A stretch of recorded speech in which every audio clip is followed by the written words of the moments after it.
You will hear an introduction to a camping trip. First, you'll have some time to look at questions 11 to 14.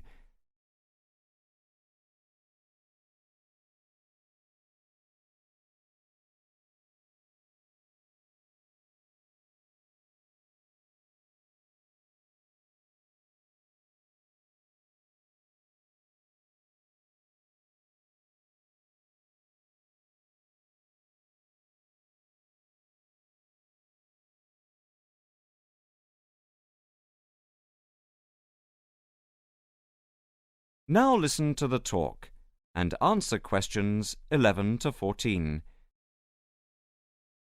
So, as you see, it's going to be quite an action-packed weekend. Well, that's all from me, so I'd now like to hand you over to Mary, who is going to tell you about the camping trip we've arranged for the coming week. Mary, it's over to you. Thanks, Pete. Well, as Pete just mentioned, the camping trip has been organised for the coming week, which means that it will probably be quite chilly, especially at night, so I guess clothing would be a good place for me to start. Now, as I said, be prepared for some chilly starts. A good woolen sweater is an absolute must. Thermal underwear would also be a good investment, although I'm not suggesting you dash out and buy some. But if you do happen to have some knocking around, I'd certainly recommend taking them. You may also consider taking walking boots. They really do help to protect your feet from the undergrowth and offer good support for your ankles. In fact, sprained ankles are one of the most common injuries on trips such as this one. But if you don't have any, don't worry too much. A good, strong pair of shoes will do just as well. After all, we're not going rambling or potholing. But what I strongly suggest is that you buy some lightweight waterproof clothes. You know the sort of thing. They fold up very small and easily fit into your pocket. But do make sure they are both windproof and waterproof. This is very important because it can get very windy on the moors this time of year, and the chill factor can actually be very dangerous. People have even died from exposure simply because they weren't protected from the wind. So make sure you have those waterproofs with you.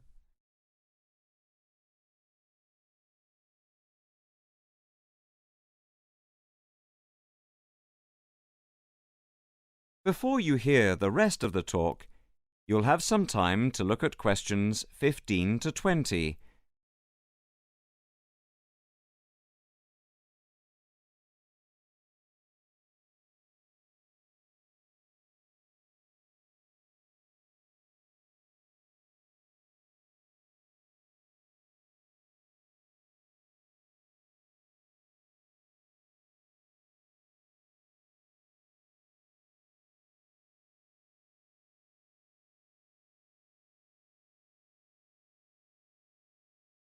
Now listen and answer questions 15 to 20.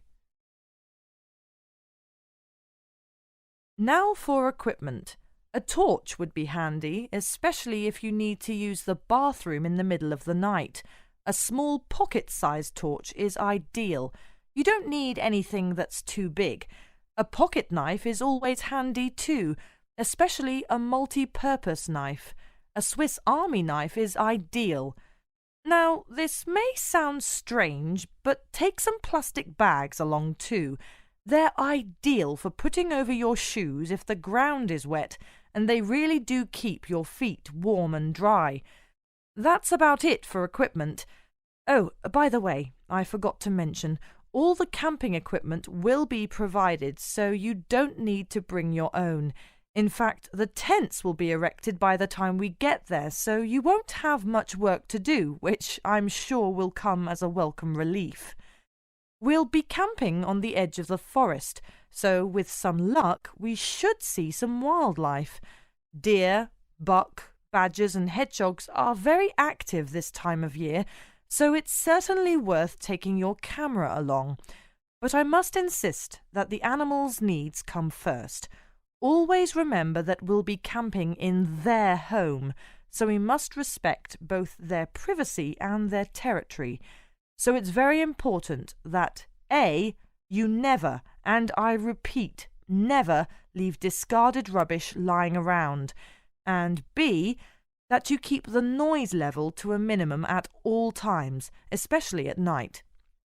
I know that some of you are concerned about insects. After all, camping does seem to have an image of creepy crawlies, but let me reassure you now that insects are never disturbing. In fact, and this may come as a bit of a surprise, they are generally very shy creatures and prefer to keep well out of people's way. Anyway, we're running short of time, so I'll wrap up now. But what I'd like to say before we go and have lunch is that one of the greatest rewards of camping is to simply appreciate nature, to get away from the overcrowded cities and just enjoy the natural sights, sounds and smells of the countryside. OK, so we can go for lunch now, but if there are any questions you'd like to ask, I'll be available all day. Just come along to my office. That is the end of section 2.